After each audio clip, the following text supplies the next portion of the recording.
Va ora in onda Pop Economia.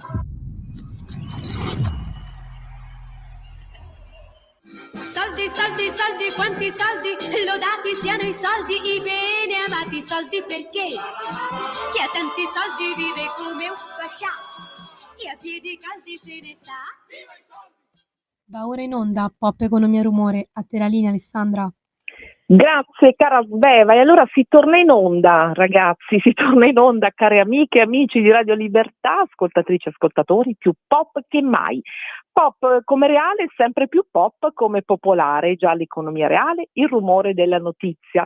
Dopo il premio Microfono d'Oro, l'Oscar della radio, ormai lo sapete già, conferito a Radio Libertà per questa trasmissione Pop Economia Rumore giovedì scorso, un evento a Roma davvero intenso, molto emozionante, in Campidoglio, e dove è stata premiata appunto la nostra radio e Pop Economia Rumore. Ne parleremo in coda alla trasmissione. Torniamo insieme a fare rumore. Oggi è martedì 15 luglio, io sono Alessandra Mori, sempre con voi, e anche i conti oggi 15 luglio sono molto bollenti. Si riprende con l'economia reale, la vita vera, i conti che non tornano e che puntualmente ritornano e poi il rumore della notizia connesso all'aspetto pop, la pop economia. State con noi, chiamateci all'ormai famosissimo numero di Radio Libertà, seguiteci sui social, su radiolibertà.net, insomma dove volete e come volete. Ma siamo in area di premi qui. Sveva, mi puoi dire quando il nostro ospite si collega? Alessandra, l'ho collegato proprio ora. Perfetto, e allora siamo in area di premi qui. Anche il nostro abituale ospite, appena collegatosi e graditissimo ospite, ha ricevuto un riconoscimento importante. Il premio si chiama Onorevole Consumatore e la motivazione ve la leggo subito.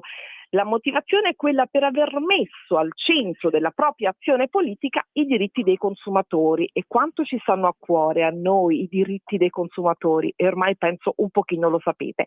Ecco con noi l'onorevole Alberto Gusmeroli, presidente della Commissione Attività Produttive, Commercio e Turismo della Camera dei Deputati. Onorevole Gusmeroli, è in linea e come sta? Ma sto benissimo, ovviamente presi dai vari impegni, sicuramente è stato quasi inaspettato e assolutamente un orgoglio ricevere un premio per un'attività che peraltro per i politici dovrebbe essere normalissima, cioè tutelare i cittadini, perché tutti noi in un qualche momento della giornata siamo consumatori, quindi in realtà è un premio per un'attività che è normalissima. Ecco. È un premio pop, onorevole Gusmeroli, possiamo dirlo, un premio popolare perché avvicina il consumatore alla politica, che è un po' un sì, assolutamente. Che diciamo che nel partito, e che noi abbiamo seguito passo passo. Sì, nel partito a cui appartengo è normale essere vicino alla gente e ai territori. In questo caso si è esplicitato in varie attività, fino al 30 giugno del 2024 una grandissima attività di informazione, abbiamo convocato 3 volte ARERA, abbiamo sostanzialmente convocato il ministro, fatto dei video tutor per informare come si tornava nel mercato tutelato, oppure dicendo state nel mercato tutelato. Poi nel ottobre-novembre del 2024 questo emendamento molto forte della Lega a mia prima firma, che ha permesso potenzialmente a milioni di vulnerabili di rientrare nel sistema tutele graduali con risparmi fino al 50% dalla bolletta, quindi risparmi molto importanti e a persone, i vulnerabili sono già di per sé, il nome lo dice, ma sono comunque le persone che hanno più di 75 anni, sono diversamente abili, fragili economici, quindi diciamo quelli che la politica deve aiutare di più, attenzionare di più, essergli più vicino. Ecco, quindi allora, sicuramente è un grande orgoglio. un grande orgoglio, un po' anche come per noi in questa trasmissione. Lei avrà saputo, abbiamo preso il Complimenti microfono d'oro per Pop anche Economia. a lei Rumore. e alla trasmissione, perché mi sembra che un premio l'ha ricevuto pure lei. Ecco. Sì. Quindi, Abbiamo seguito, io ci tengo complimenti. molto, noi ci teniamo molto tutto il percorso, come lei ricorderà, è stato poi lei uno dei primi ospiti di questa trasmissione, già 4 anni fa, ricorda, quando parlavamo di fisco, e non abbiamo dimenticato il suo libro, sa, insieme a Massimo Bitonci, Non ne fisco più, ricorda quando ne parlavamo? Perché c'è anche Sì, qualche notizia sul fisco. assolutamente. Sì. Ora, Non è che ora vediamo. devo dire che è ancora attualissimo, perché la complicazione fiscale è ancora elevatissima, però qualche passaggio in più si è fatto. Siamo riusciti in questi anni, dal 2018, a aumentare il livello della mini flat tax, abbiamo fatto la rateizzazione dell'acconto di novembre, la flat tax incrementale, un po' di semplificazioni, c'è ancora tantissimo da fare, ecco, e infatti, poi adesso stiamo lottando per la rateizzazione lunga, la rateizzazione 120 lunga, ne rate abbiamo mensili parlato. uguali. C'è proprio in prima pagina una notizia del Sole 24 Ore, fisco e bilanci, semplificazioni in arrivo per le piccole imprese. Lei sa, il nostro cuore batte sempre verso le piccole imprese, estensione alle piccole imprese della derivazione rafforzata, il ruolo esteso delle banche dati nel rapporto fisco-contribuente. Come va questo rapporto fisco-contribuente? Ma diciamo, uno che scrive un libro non ne fisco più, diciamo, già parte da una diciamo, posizione abbastanza critica. Diciamo che io mi auguro che nel futuro il fisco sia non tanto amico, perché è difficile, a parte uno che pensava che pagare le tasse fosse bellissimo, che era, mi sembra, l'ex ministro, credo Padoa-Schioppa, oppure comunque uno del PD. Io credo che invece bisogna tendere ad avere un fisco meno nemico, perché in questo momento crea tante difficoltà al cittadino. Spesso, lo dico spesso, le piccole e medie imprese, gli artigiani, i commercianti, i liberi professionisti sono degli eroi, non sono solo degli imprenditori, perché hanno a che fare con una burocrazia, una complicazione che da andare fuori di testa, onorevole Gusaroli, da andare semplicemente fuori di testa. Ecco, le dicevo, noi abbiamo fatto, come ricorderà, tutto il percorso con le associazioni, i presidenti delle associazioni dei consumatori. Martedì scorso abbiamo avuto qui il presidente Meluso di Assoutenti, abbiamo parlato anche di lei, l'abbiamo sempre ricordata nel suo percorso con Arera, quello che ci diceva poco fa. Tra poco avremo il Codacons, il presidente Gianluca Di Ascenzo del Codacons, le bollette, ecco, un flash sulle bollette. A proposito, dal 1 luglio la nuova bolletta di luce e gas sarà più trasparente, possiamo fidarci? Ma sicuramente migliorerà. Il tema non è tanto quanto ci si possa fidare o meno della bolletta, il problema è cercare di informare più possibile delle grandi differenze che ci sono a livello di prezzi, per cui nel libero mercato vi sono prezzi molto diversi. Chi ha la possibilità, i vulnerabili, di rientrare nel mercato tutelato, faccia il confronto tra il mercato libero e il mercato tutelato. La maggior parte delle offerte del mercato libero, a detta di Arera, che è l'organo di controllo, sono peggiori rispetto al mercato tutelato, quindi uno deve cercare di trovare la migliore offerta. Nel sito di Arera c'è la possibilità di controllare le offerte. Ovviamente bisogna avere dimestichezza col computer, eccetera, e questo è il motivo per cui bisogna cercare di informare il più possibile, perché tante persone la dimestichezza col computer non ce l'hanno e non possono essere esclusi socialmente oppure pagare di più rispetto ad altri che invece hanno determinate opportunità. Quindi è un tema grandissimo, quello della informazione, quello della digitalizzazione, quella della formazione anche delle persone meno giovani, per far sì che possano cogliere tutte le opportunità che un mercato che dovrebbe essere concorrenziale dà. E allora, onorevole Gusmeroli, un ultimo tema e poi ci lasciamo per ritrovarci, spero presto. Nel giorno del dato dell'inflazione USA, molto atteso, andiamo un po' sulla politica internazionale, che però poi si va a ripercuotere nelle tasche dei cittadini e proprio a sbattere sulle imprese e microimprese. Arriva la letterina di Trump all'Unione Europea e dice così, l'abbiamo tutti sentito: dal 1° agosto, quindi praticamente possiamo dire domani, tra pochissimi giorni le tariffe saranno al 30% per i prodotti UE, e questo potrebbe accadere nel caso in cui la Commissione Europea dovesse adottare misure ritorsive. Stile Trump, ormai abbiamo imparato a conoscerlo. Poi ci sono altre notizie sulla geopolitica, ma andiamo a commentarle in coda della trasmissione, ma rimaniamo appunto sull'economia reale. I mercati e la politica si interrogano ora sulle strategie per uscire da questa morsa e dal fattore incertezza, che è quello che mina di più. Ecco, Matteo Salvini, il ministro, è stato molto chiaro anche poco fa, stamane ha rilasciato una dichiarazione: non ci invitiamo di certo per comprare le armi, e ha detto così: chi parla di bazooka, abbiamo capito a tutti a chi si riferisce, contro i dazi di Trump non capisce niente. Insomma, ci serve un pochino di calma e di buonsenso, e soprattutto dobbiamo evitare dichiarazioni incendiarie. Ecco, le imprese sono caute. Io le dico subito, ne ho chiamati diversi imprenditori, ma non vogliono intervenire ancora perché vogliono aspettare e capire bene le mosse di Trump, ma sono molto preoccupati. Lei ha un importante incarico, insomma, si parla di turismo, di commercio. Ecco, che cosa possiamo dire per tranquillizzare un pochino queste imprese che sono in agitazione?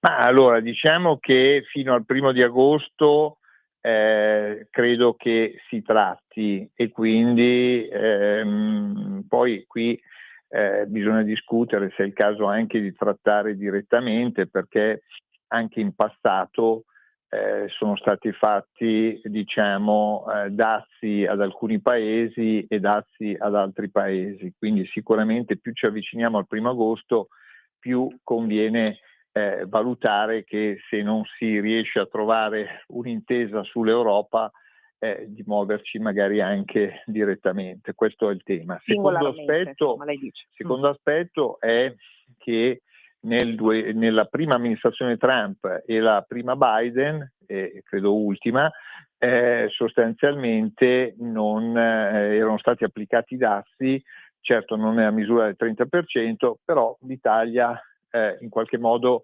ce l'ha fatta. Terzo aspetto, bisogna cercare di togliere le problematiche che storicamente ha l'Italia, quindi complicazioni, burocrazia, aprire nuovi mercati. È molto importante. Noi abbiamo fatto un'indagine conoscitiva sul Made in Italy. Quando si apre un nuovo mercato, l'azienda trova un'autostrada di potenzialità per la vendita dei propri prodotti, quindi è giusto sfruttarle. Ci sono tantissimi paesi dove l'Italia e le imprese italiane non sono presenti, quindi la politica è giusto che aiuti l'internazionalizzazione delle nostre imprese. Ultima cosa, bisogna approfittare per semplificare anche la burocrazia europea.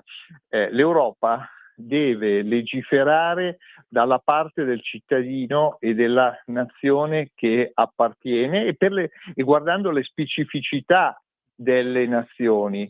Non deve legiferare contro il proprio tessuto produttivo. Per esempio, nell'automotive, tutto quello che poteva fare l'Europa per distruggere un settore l'ha fatto. Adesso bisogna ricostruirlo, e la stessa cosa vale per il tema di altri temi del Green Deal, come il tema delle case green, il tema degli imballaggi, cioè meno regolamenti, meno direttive e più semplificazione. Anche queste sono cose che possono aiutare a diminuire l'impatto dei dazi. E poi siamo fiduciosi su una cosa: ovvio che il dazio è assolutamente negativo, ma ricordiamoci che il dazio è negativo anche per la nazione che lo mette, perché si porta in casa già. inflazione. Quindi diciamo che dal momento degli annunci poi si passerà, credo, anche al momento della ragionevolezza. Il momento della ragionevolezza porterà a far sì che il tema dei dazi venga affrontato con meno ansia, ecco, e quindi probabilmente con valori anche più contenuti. Ecco, questo sicuramente avere un approccio come quello che ha il nostro ministro dell'economia Giorgetti, che ci ha permesso di non fare fibrillare i mercati pur avendo un debito pubblico molto elevato, che ha tenuto i conti in ordine in una situazione difficile, secondo me questo è il miglior approccio. Se ci fa prendere dall'ansia e soprattutto in questo periodo è utile evitare gli attacchi, evitare di essere non uniti come paese, quindi evitare di strumentalizzare politicamente riferimento alle opposizioni. certi attacchi delle opposizioni fanno male al paese, ecco, faranno bene, pensano loro alle opposizioni, ma fanno male al paese. Il paese viene prima di tutto. E allora vede come i nostri ascoltatori si scaldano quando parliamo di fisco e di tasse. Subito un nostro affezionatissimo ascoltatore scrive: sì, ha ragione, Gusmeroli era esattamente Pado a schioppa, quello che diceva le tasse erano bellissime. Noi, ecco, quindi ci ascoltano, onorevole Gusmeroli, e cerchiamo di capire insieme che cosa accadrà, perché questo è il rumore, cercare di capire insieme che cosa accadrà. Grazie ancora, la saluto per ora. Complimenti ancora per il vostro premio, il suo premio, e grazie per la trasmissione e il servizio che fate al cittadino. Grazie per il suo contributo sempre fondamentale. A presto. Grazie, salve. E allora, mentre la carissima Sveva mi chiama, il presidente del Codacons, l'ho appena annunciato prima, l'avvocato Gianluca Di Ascenzo, che credo ci stia aspettando, e già è un tema di riflessione, perché esattamente questo è il tema. Vi dicevo, ho contattato molti imprenditori, anche del cosiddetto Made in Italy, e sì, mi hanno detto no, aspettiamo un pochino a venire in trasmissione, a parlare, perché siamo cauti, vogliamo essere cauti nell'esprimerci, vogliamo raccontare davvero le cose come fanno. Certo, stanno molto soffrendo. Per esempio, un settore che soffre molto è quello dell'arredo, no? Del design, che è la punta di diamante, una delle nostre punte di diamante che ci fa brillare nel mondo, è davvero il Made in Italy. Eccoci, allora, presidente Di Ascenzo, come sta, presidente del Codacons? Tutto bene, grazie, ancora complimenti per il premio che avete ricevuto, meritatissimo. Grazie. Allora, presidente Di Ascenzo, dunque dicevo, noi esportiamo meccanica, esportiamo farmaceutica e siamo una punta di diamante soprattutto nel design. Per esempio gli USA sono il secondo mercato per l'export per il design, no? Che è un prodotto di una filiera che esprime tutta la creatività del Made in Italy, lo dicevamo proprio poco fa con Alberto Gusmeroli. E ci sono anche dei contratti, raccontano gli imprenditori, fissati per esempio già dall'anno scorso, no? E ora c'è la difficoltà anche di trovare nuovi mercati, quelli alternativi, quelli che diceva Alberto Gusmeroli bisogna percorrere, perché se noi non apriamo altri mercati poi è difficile rimanere in sella. Ecco, noi intanto c'è una sella che barcolla. Lei come la vede da questo punto di vista? E poi andiamo a quel tema dannato che ci sta davvero facendo impazzire, mandando fuori di testa le bollette, l'energia. Dal 1° luglio c'è qualcosa che cambia. Allora, vediamo i due aspetti: Made in Italy e consumi e imprese, e dal 1° luglio la nuova bolletta di luce e gas che sarà, speriamo, più chiara e comprensibile? Sì, assolutamente. Noi abbiamo un patrimonio, un tesoro nel nostro territorio che ispira anche i creativi della nostra nazione e che purtroppo a volte costringiamo ad andare all'estero, non riusciamo a trattenerli. Il tema della fuga dei cervelli è noto. In passato alcune regioni hanno fatto anche dei bandi per far tornare in Italia gli studenti che hanno svolto dei percorsi di formazione all'estero, proprio per riportare da noi queste eccellenze che contribuiscono alla crescita del nostro paese. Ed è evidente che in questa situazione dove con voi tante volte abbiamo parlato di dazi, c'è un tema di cercare nuovi mercati, e sappiamo che questo sta già avvenendo anche da parte delle nostre imprese, e quindi questo è inevitabile. Non è slegato da questo tema il tema delle bollette, perché il costo dell'energia è un tema che pesa sulle imprese così come sui consumatori. Davvero è da andare ai pazzi, qui arrivano bollette continue in maniera incessante. Dal 1° luglio, Presidente di Ascenso, cosa cambia? C'è la volontà di semplificare per tutti quanti la lettura delle bollette, si parla di scontrino elettrico, c'è un'ulteriore semplificazione del linguaggio per cercare di dare maggiore trasparenza e far sì che quando apriamo una bolletta riusciamo subito a capire che tipo di contratto abbiamo, quanto paghiamo l'energia elettrica, ad esempio, quanto consumiamo e poi le singole voci. Non sappiamo se questo ulteriore tentativo di semplificazione, che va anche nell'ottica della confrontabilità delle offerte per stimolare la concorrenza, riuscirà a raggiungere il risultato voluto. Sappiamo che l'autorità sta ulteriormente cercando di andare verso questa direzione, ci sarà un nuovo collegio a breve, vediamo se il nuovo collegio riuscirà in questa sfida. Certo è che noi associazioni di consumatori dobbiamo vigilare e far sì che tutti i consumatori possano ottenere le informazioni giuste, perché oggi, come ha detto il Presidente uscente,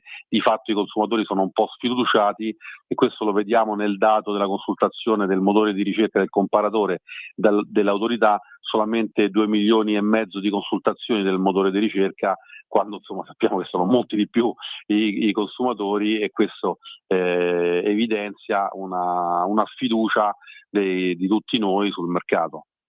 Ecco, invito tutti a documentarsi su questo nuovo tipo di bolletta, che lei mi correggerà se sbaglio, ha il frontespizio unificato, è così, è lo scontrino dell'energia, in più leggo qui il box dell'offerta, cioè ce lo può spiegare in maniera proprio tecnica pop?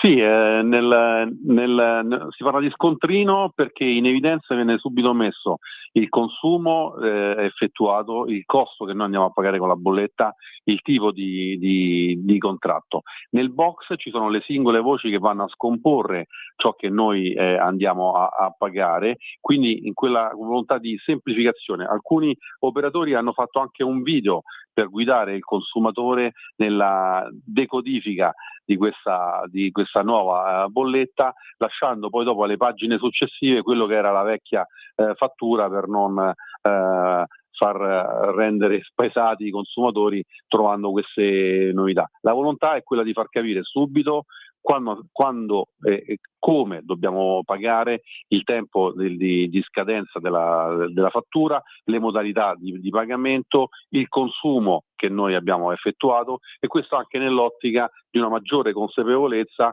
perché noi, se siamo consapevoli di quanto consumiamo, possiamo cercare di risparmiare quantomeno ed essere più sostenibili noi, e anche rendere più sostenibile per il portafoglio il pagamento della fattura. E allora siamo tutti pronti per andare in vacanza, tutti più o meno, tasche piene o tasche vuote, insomma tutti vogliamo far qualche giorno almeno nelle famose ferie d'agosto al mare o in montagna. C'è un punto, un tema, quello dell'overtourism, ne abbiamo parlato anche nelle scorse trasmissioni. C'è per esempio il sindaco di Rimini che dice: la parola overtourism non voglio nemmeno sentirla, perché è una brutta parola overtourism, perché che cosa vuol dire? Questo surplus di turismo che forse noi, anzi togliamo la parola forse, non riusciamo a coprire, cioè noi non siamo pronti per questa modalità di turismo così a valanga. Anche abbiamo visto i casi di Capri, che cosa è accaduto tempo fa. Come possiamo contrastarlo? Anche per chi, lo dico, non può fare vacanze lunghe, ma è diciamo così costretto a fare un po' di turismo mordi e fuggi. Sì, esatto, la bellezza dei nostri territori non è adatta in alcuni casi al turismo di massa.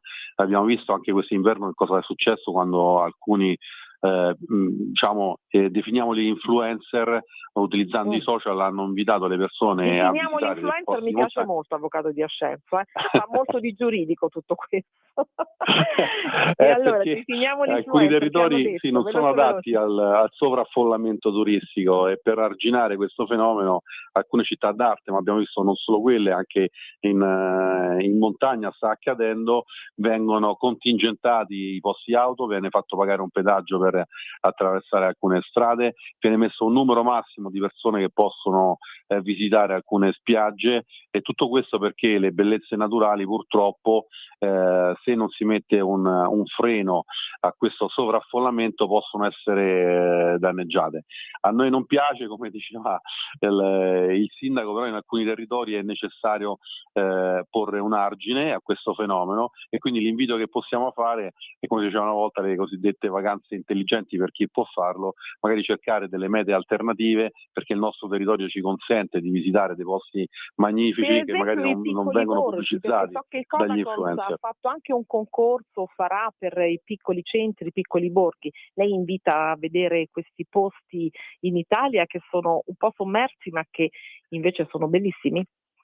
Assolutamente sì, potete prendere spunto, visitare il sito del Codacons, ricordo l'indirizzo che è www.codacons.it. Noi abbiamo fatto un premio piccolo comune amico, che sono i comuni, quelli fino a 5.000 abitanti, che hanno delle eccellenze nel territorio, anche in ambito enogastronomico, che meritano di essere visitate, quindi si può prendere spunto da questi territori per fare anche delle piccole vacanze, ma visitare veramente dei posti magnifici. Alcuni sono stati premiati anche per le foto che hanno espresso la bellezza di questi territori, per cui può essere uno spunto, un'idea per fare una vacanza diversa e aiutare delle realtà a sopravvivere e ad essere conosciute.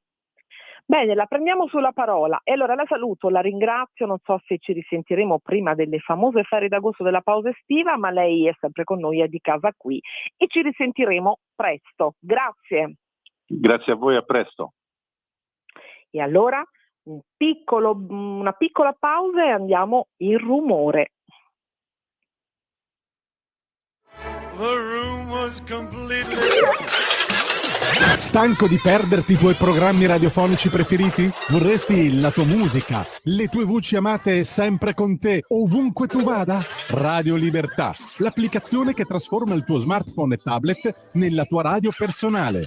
Scaricala ora, è gratis per i dispositivi Android e iOS. Avrai tutta la programmazione quotidiana di Radio Libertà a portata di mano. Scopri di più su radiolibertà.net. Semplicemente la tua radio.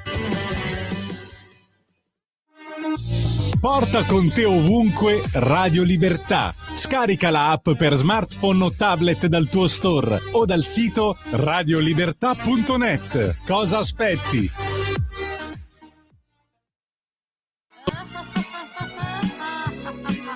Pesca dalla rete, le interviste di Luisella Pescatori, detta La Pesca, con le freelance di Rete al Femminile, le voci fiere di una nuova prospettiva, ovvero segreti e consigli del lavoro autonomo declinato al femminile.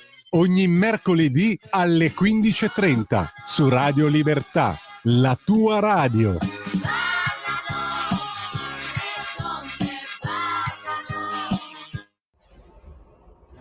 Radio Libertà. Veniamo da una lunga storia e andiamo incontro al futuro con spirito libero per ascoltare tutti e per dare voce a tutti. Radio Libertà. In un mondo in cui i mezzi di informazione vanno verso una sola voce, una radio che di voci vuole averne tante.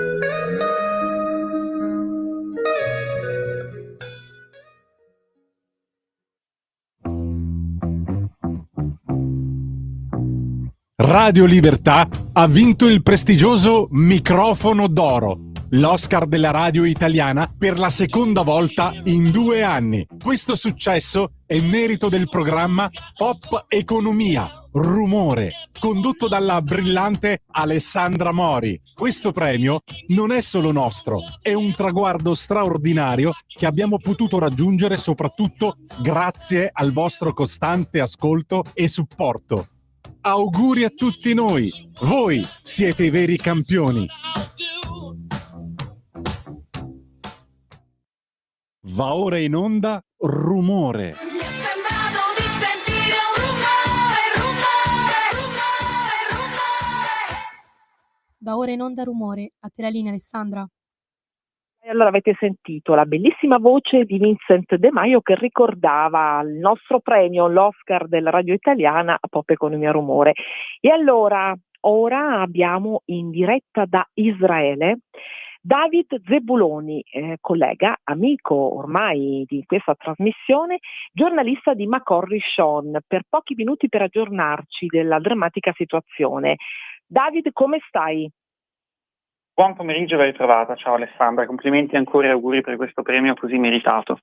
Grazie carissimo David. Ecco, anche tu meriti molto, sai David, perché sei un giornalista e un cronista, a mio modo di vedere, a mio parere, è anche molto riconosciuto, ampiamente riconosciuto, bravissimo, oggettivo, che ci ha sempre offerto una panoramica anche molto sintetica, come per esempio ora, dove non ho molto tempo ma ho voluto assolutamente che tu ci fossi, da Israele, davvero cronista, al di là del punto di vista israeliano che ovviamente tu hai fermo e proprio tuo, personale, ed è giusto che sia così. Che cosa sta succedendo innanzitutto? Questo, perdonami, lo dico perché, e ci tengo a dirlo, questi giorni, prima di arrivare alla notizia, farci la cronaca di quello che accade, sei stato accusato di propaganda israeliana. Ho letto delle cose orribili che non condivido, non so esattamente bene perché non conosco questa fonte, non conosco questo nome, da chi provengono, ma che cosa è successo e come ti stai difendendo da queste accuse, a mio modo di vedere assurde, in sintesi. Sì, diciamo che operando appunto dal luogo che racconto, quindi trovandomi in Israele ed essendo poi anche un giornalista di religione ebraica, nato e cresciuto a Milano, in un ambiente comunitario ebraico, sono stato accusato, ecco, di non lucidità, non obiettività, non oggettività. La mia religione in qualche modo è incongruente alla mia professione e non posso raccontare il conflitto così come visto, perlomeno nel luogo in cui mi trovo, appunto per questa mancata lucidità, diventando poi quello che hai ricordato, un megafono della propaganda, eccetera, eccetera, accuse infondate, perlomeno per come le percepisco io, ingiuste e diffamatorie. Quindi ti ringrazio anche per aver ricordato questa disavventura degli ultimi giorni. Si va avanti, continuiamo a fare il nostro lavoro. Ricordarlo per capire chi sono poi le persone che sono diciamo un po' così le fonti o chi dà queste accuse, chi indirizza queste accuse e il motivo. Lo voglio ricordare perché voglio dirlo, tu sei un cronista bravissimo. E allora Davide, abbiamo poco tempo, ma poi torneremo a parlarne se tu vorrai, ci farai sapere. Ecco, la notizia è questa: l'IDF, l'esercito israeliano, diceva evacuare immediatamente Gaza City e Jabalia. Che cosa sta succedendo da lì?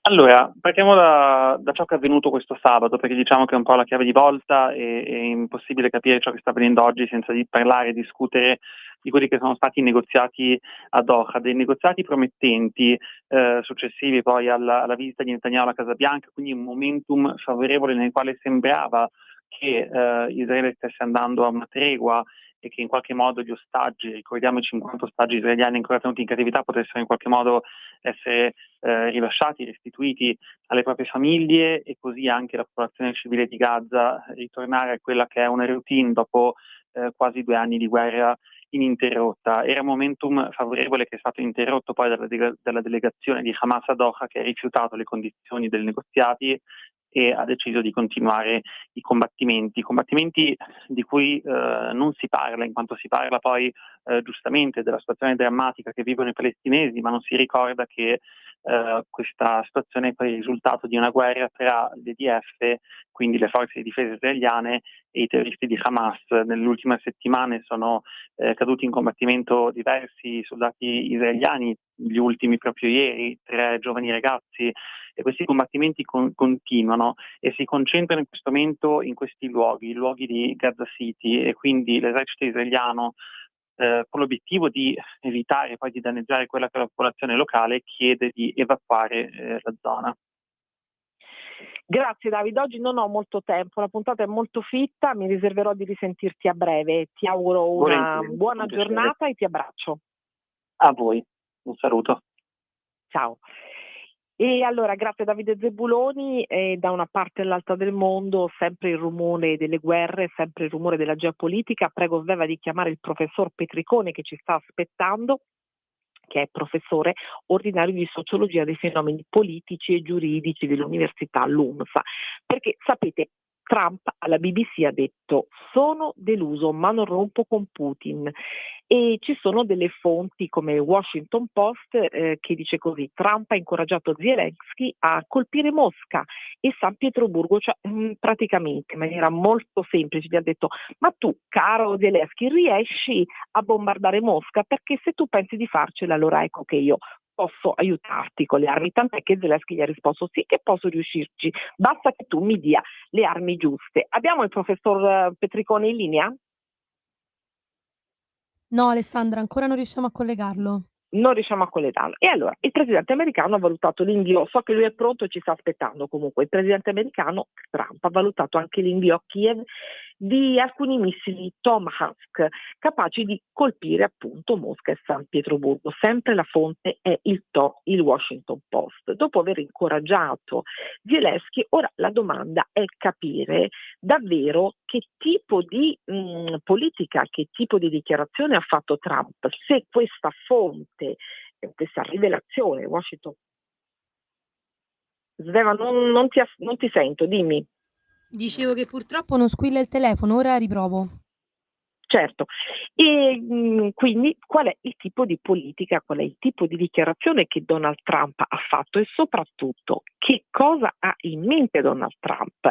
Perché con tutta questa confusione sui dazi che si sta creando, avete sentito, ha detto qui il 1° agosto scatteranno i dazi, e poi la notizia delle notizie rispetto alla Alessandra, tregua e alla scusami pace. se ti interrompo, il professor Petricone è in linea. Eccoci, allora, professor Francesco Nicola Maria Petriconi, l'ho già presentata mentre prendevo tempo, professore ordinario di sociologia dei fenomeni politici e giuridici, Università LUMSA. Passiamo da una parte all'altra, abbiamo parlato poco fa con Davide Zebuloni di Israele e Iran, e andiamo in Ucraina. Professor Petricone, come sta? Buon pomeriggio, bene. Come state voi? Spero bene. Stiamo bene, la stiamo aspettando perché congratulazioni per il vostro importante premio. Grazie davvero.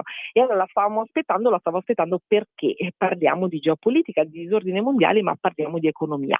Dicevo, alla BBC Donald Trump, questa è la notizia, diciamo delle notizie, dice: sono deluso, stile Trump, da Putin, ma non rompo con Putin. E secondo alcune fonti, quelle del Washington Post, Trump avrebbe anche incoraggiato Zelensky a colpire Mosca e San Pietroburgo. Ora, la domanda è molto semplice e diretta. Basta la voce grossa di Donald Trump per spaventare quello che lei giorni fa ha definito sui giornali il perdente Putin? E poi c'è quell'altra notizia delle armi alla NATO per Kiev. Vediamo un po' che cosa succede. Basta la voce grossa? Guardi, forse non basta la voce grossa per spaventarlo, però obiettivamente è bastata per far cessare gli attacchi e bombardamenti da circa 48 ore, forse quasi un po' di più, 2 giorni e mezzo su gran parte dell'Ucraina. In questo momento in cui noi parliamo, i missili continuano a cadere nella zona del Donetsk, di Zaporizhzhia, in parte un po' più a nord di Sumi. Sicuramente questo ha destato un'attenzione, un allarme, anche lo possiamo riscontrare dalla risposta che ha dato Lavrov, ministro degli esteri, domandandosi a che cosa porterà questa minaccia di Trump. Certo, a Lavrov ha detto vogliamo capire che cosa vuole Trump davvero, che tipo di ultimatum ha fatto, mentre la stampa russa sta ironizzando su Trump dicendo zio Sam, che lo chiama così, spara bolle di sapone e ha incoraggiato sì Zelensky, ma vediamo che cosa succede. Ecco, anche Tusk, lei lo diceva sempre sul Tempo, uno dei pezzi che io mi sono letta giorni fa, Tusk è il primo ministro polacco, dice in Ucraina non c'è ricostruzione senza vittoria. A proposito, calza molto bene a proposito dell'ultima dichiarazione di Trump che secondo il Washington Post incoraggerebbe Zelensky a concludere la partita, no? Anche a livello delle armi. E dice così, ripeto, Tusk, primo ministro polacco, in Ucraina non c'è ricostruzione senza vittoria, cioè l'Ucraina è un paese sì in difficoltà ma ci ispira molto. Che cosa vuol dire questo? Beh, dobbiamo guardare quello che è successo negli ultimi 3 anni e mezzo dalla prospettiva, appunto, come lei ricordava, del perdente Putin. 3 anni e mezzo fa la NATO aveva 2 paesi in meno, i paesi della NATO in parte dialogavano con il paese aggressore dell'Ucraina, penso soprattutto alla Germania. Oggi c'è un fronte unito, compatto, che in qualunque parte dell'Occidente, negli Stati Uniti piuttosto che nell'Unione Europea, si riunisce e ha come principale protagonista il presidente Zelensky, l'Ucraina. Quindi innanzitutto possiamo dire il posto al quale ambiva Mosca di rientrare nel G8, quindi nel G7 diventando G8, è stato preso dall'Ucraina, che ha ormai una formula G7+1. Tutto il resto è un continuo terrorizzare la popolazione civile, di cui prima o poi appunto il pluriricercato della Corte Penale Internazionale, presidente di quel paese, dovrà rispondere. Ecco, professor Petricone, sta passando in America sempre di più la teoria Bannon, il precedente stratega, lo sappiamo, Steve Bannon, che poi si è messo contro Trump, del movimento MAGA, no? Del Make America Great Again, cioè l'America noi dobbiamo farla forte dal nostro dentro, dal nostro interno, perché in fondo, ma neanche tanto in fondo, questa è una guerra europea, devono vedersela in Europa e questo è anche un po' un sassolino che Trump ha, un intoppo che Trump ha, diciamo, un po' nel suo elettorato, no? Che non voleva le guerre, lui aveva promesso che non ci sarebbero stati più guerre, interferenze esterne, ma che l'America doveva essere così grande e doveva ricominciare a vivere di grandezza propria. Ecco, questo conflitto europeo di cui si devono far carico gli europei, quanto sta passando a livello anche, li dico così, sociologico, questa teoria, questo pensiero?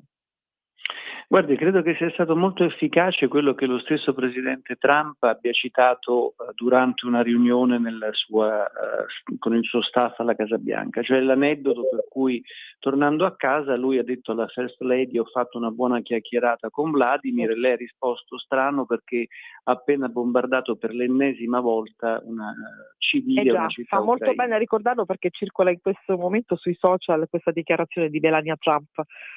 Sì, questo è molto efficace perché ha intanto sdoganato una posizione importante della First Lady che, come sappiamo, ha origine jugoslave, diciamo, precedenti alla poi caduta di quel regime, ma soprattutto ha manifestato che ci sono 2 anime all'interno della stessa area repubblicana, che è quella di chi lei citava, Bannon, ma anche quella di Nikki Haley, che ha scritto proprio in queste ultime ore su X che il supporto che deve essere dato all'Ucraina deve essere senza se e senza ma.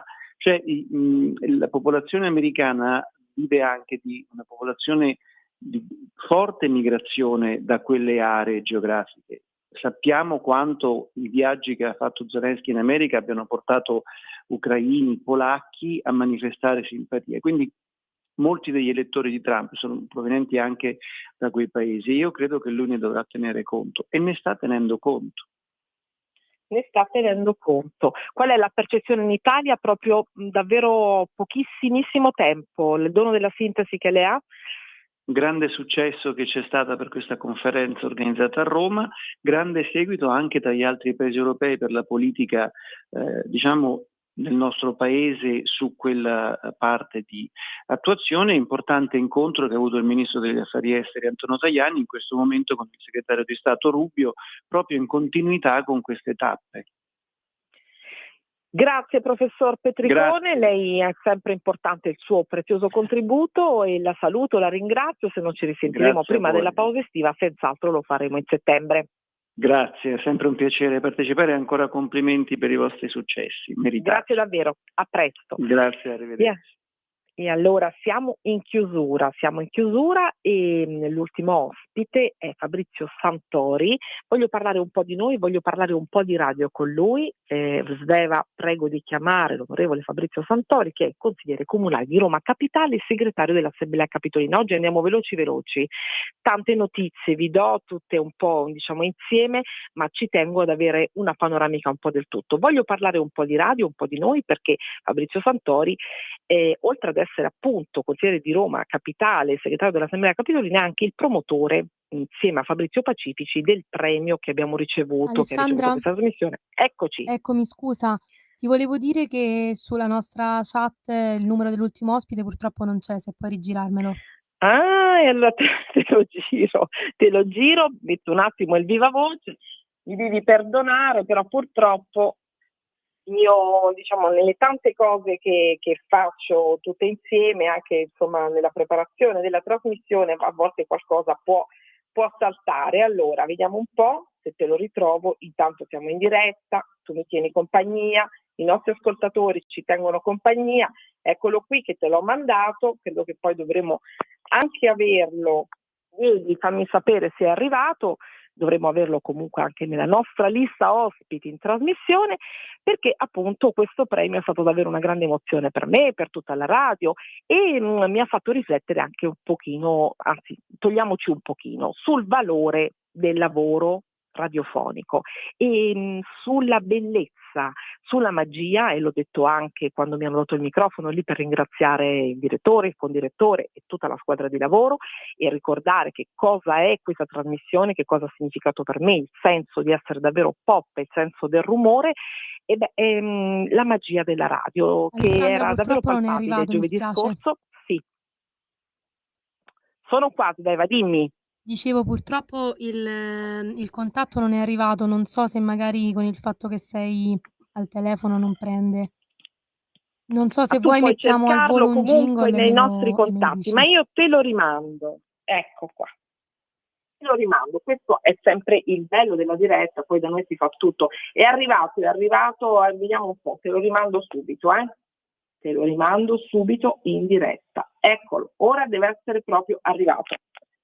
Sì, ora è arrivato, adesso lo Deve chiamo essere subito. proprio arrivato. E allora, che cos'è? Dicevo, la bellezza della radio, perché non è stata semplicemente giovedì in Campidoglio a Roma una bella emozione, un bel traguardo, un bel risultato, ma non è stata solo una passerella mondana, ma si è parlato anche molto di radiofonia, del valore del microfono d'oro applicato, ripeto, al lavoro, che è sempre sì un lavoro da solista per chi conduce, scrive le trasmissioni, ma anche un lavoro di squadra. Mi è piaciuta molto l'osservazione di Santori quando nell'introduzione è stata davvero una cerimonia molto vasta, un elenco fittissimo di trasmissioni di grandi radio, Radio Rai 1, RTL, Alessandra, Radio 2, scusami se ti interrompo, abbiamo RTL. l'onorevole. Sì? L'onorevole in linea. Sì, mi sentite? Eccolo Fabrizio Santori, come stai Fabrizio? Ciao Alessandra, bene, tu come stai? Tutto bene? Complimenti, complimenti davvero. Grazie davvero, stavo ricordando la giornata di giovedì e stavo ringraziandoti te e Fabrizio Pacifici, che siete stati degli splendidi padroni di casa in quella location meravigliosa che può essere soltanto la sala della fotomoteca, che conosco molto bene avendo seguito i vari sindaci per Libero anni fa, in Campidoglio, e stavo riflettendo insieme agli ascoltatori sul valore di questo premio, sì, ma non tanto per autocelebrarsi, quello poco mi importa, ma per il valore del lavoro radiofonico. E mi è piaciuto molto quel passaggio che tu hai fatto, che ho anche ripreso nei social, dove parlavi sì dei tanti premi, diciamo così, noti, importanti, dei tanti conduttori che fanno vetrina, ma anche del lavoro della squadra e anche del lavoro dei tecnici, dei fonici, di tutto quello che c'è dietro la radio e anche della bellezza della radio. Allora vado subito al punto, tu che sono 25 anni che insieme a Fabrizio Pacifici organizzi questo premio, quanto batte forte la radio nel cuore degli ascoltatori, quanto è bella e quanto è viva la radio? La radio è un potentissimo mezzo che pensavano tutti potesse scomparire a seguito della venuta della televisione. Invece la radio è continuata ad essere un punto di riferimento di milioni di italiani, non solo in Italia, è un punto di riferimento perché tiene compagnia, sì, ma anche perché diventa un momento di confronto con il pubblico, per le critiche, per gli interventi, soprattutto sulle radio locali e non solo, sugli approfondimenti.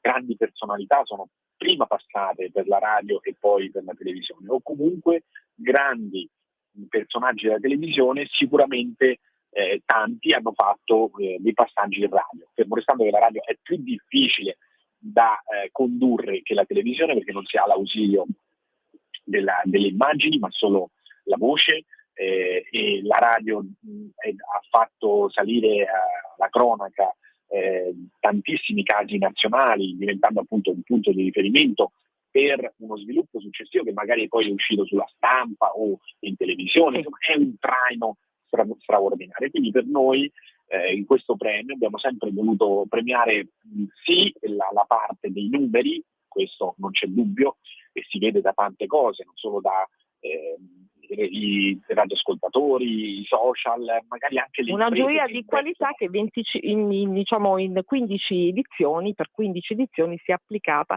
decretando poi le trasmissioni più seguite e popolari. È andata così?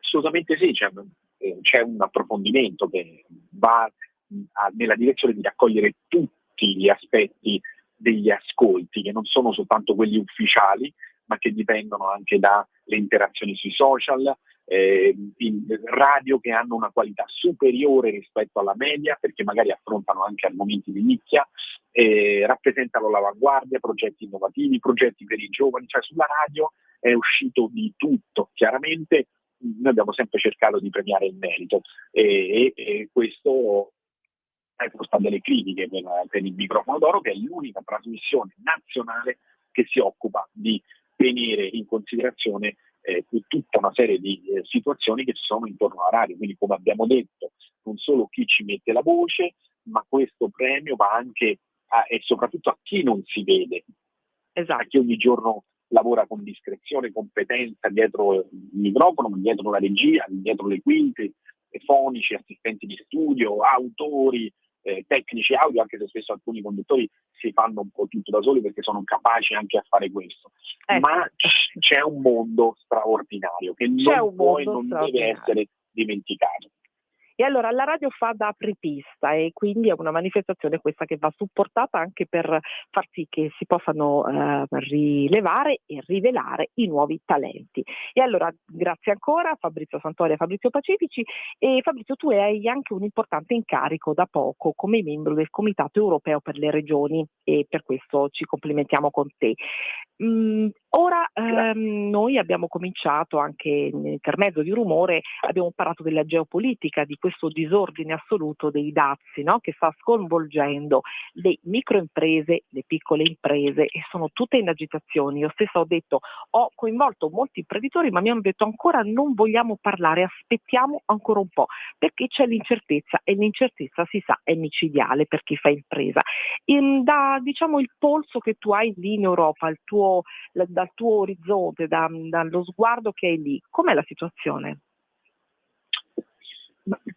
C'è una preoccupazione enorme anche a livello locale, sembra un aspetto lontano, ma tutta una serie di situazioni si ripercuotono anche sul territorio. Io ho avuto modo di confrontarmi con le grandi confederazioni, chiaramente romane e laziali, ma che di fatto poi a loro volta si confrontano con le realtà, le imprese nazionali. Di fatto avviene un percorso di timore.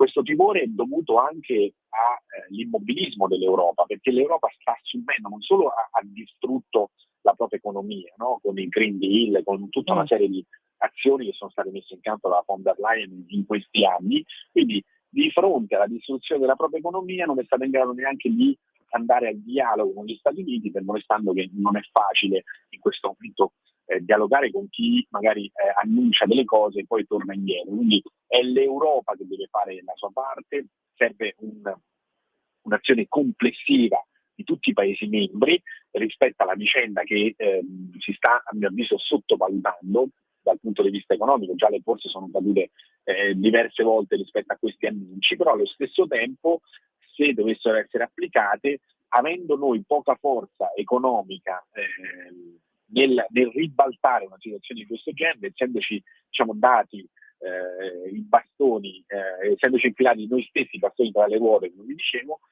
tutta questa tematica economica rischia davvero di penalizzare le famiglie. Già c'è un'azione potentissima dell'intelligenza artificiale che nei prossimi anni abbatterà, sicuramente aumenterà l'efficienza, ma sicuramente abbatterà anche dei posti di lavoro che devono essere necessariamente riqualificati.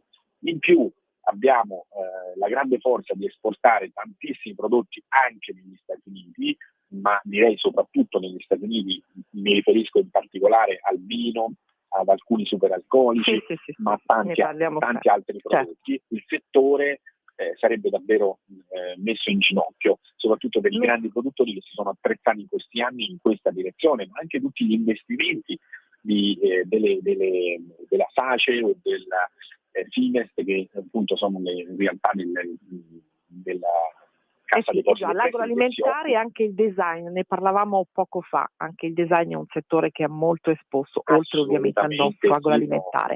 Ecco, una notizia, torniamo dall'Europa a Roma, allo splendido affaccio sui Fori Imperiali che abbiamo visto l'altro giorno, ma proprio a Roma, non proprio in Campidoglio, ma vicino, all'aeroporto Leonardo da Vinci voglio portarti, perché questa notizia che mi ha colpito, ci sono a rischio 9 miliardi di investimenti per la quarta pista dell'aeroporto. Che cosa è successo lì? Cioè Roma rischia di perdere, tu dici per la lentezza e l'ignava del sindaco Gualtieri, lo attacchi molto, questi soldi, questi fondi che spetterebbero come investimenti utili al potenziamento dello scalo importantissimo Leonardo da Vinci. Cosa è successo in un minuto, anche mezzo? La quarta pista è fondamentale, serve a raccogliere l'attrazione europea che si potrebbe spostare su altri aeroporti. Ad oggi, nonostante tutti abbiano dichiarato la propria volontà di andare avanti sulla realizzazione della quarta pista, Aeroporti di Roma sta attendendo ancora che la politica faccia la sua parte in maniera concreta e in particolare l'amministrazione comunale che deve fare da traino, altrimenti questa quarta pista che se non si dovesse fare metterebbe a rischio fortemente la grandezza dell'aeroporto di Roma, che risulta essere il migliore d'Europa, ma che perderebbe quota in termini di capacità di scalo con diversi altri aeroporti che stanno invece crescendo. Quindi è fondamentale questa azione. Ad oggi c'è uno stallo negli uffici preposti, quindi noi chiediamo che venga fatta un'azione efficace, l'abbiamo già chiesto qualche settimana fa, auspichiamo che qualcosa sia stato fatto, comunque a breve chiederemo una commissione trasparenza su questo tema. E allora, mi stringono dalla regia, io ringrazio l'onorevole Fabrizio Cantori e ci risentiremo senza dubbio presto. Grazie. Grazie a voi e complimenti, davvero una trasmissione straordinaria che merita l'attenzione di tutti noi. Grazie ancora. E allora siamo davvero in chiusura, abbiamo fatto una puntata ancora più fitta, io vi saluto, vi ringrazio, vi abbraccio e ci vediamo martedì prossimo per l'ultima puntata di questa stagione di Pop Economia Rumore e poi forse andremo anche un pochino al mare, chissà se mordi e fuggi, vedremo per le ferie d'agosto. Grazie, a martedì prossimo. Avete ascoltato Pop Economia.